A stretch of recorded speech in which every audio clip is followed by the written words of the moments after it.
কিরে বন্ধু, শুনলাম তোর নাকি বিয়া ঠিক হইছে। হ্যাঁ, তুই ঠিকই শুনছিস।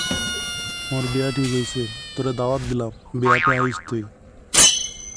শুনলাম বেডির বাপের অনেক টাকা পয়সা আছে, অনেক বড় লোকের বেডি। হ্যাঁ, তুই ঠিকই শুনছস। যৌতুক হিসাবে শ্বশুর বাড়ির থেকে, শ্বশুরের কাছ থেকে 1 লাখ টাকা লিমু। 1 লাখ টাকা লিয়া কি করবি? তুই লিলে 2-5 লাখ টাকা লে এটা ব্যবসা বাণিজ্য করবি, বিয়ের পরে বরে খাওয়াবি কি? তুই তো কোনো কাম কাজ করিস না। 1 লাখ টাকা লিয়া পায়খানা ঘর বানাবো। পায়খানা ঘর বানিয়ে কি করবি তুই?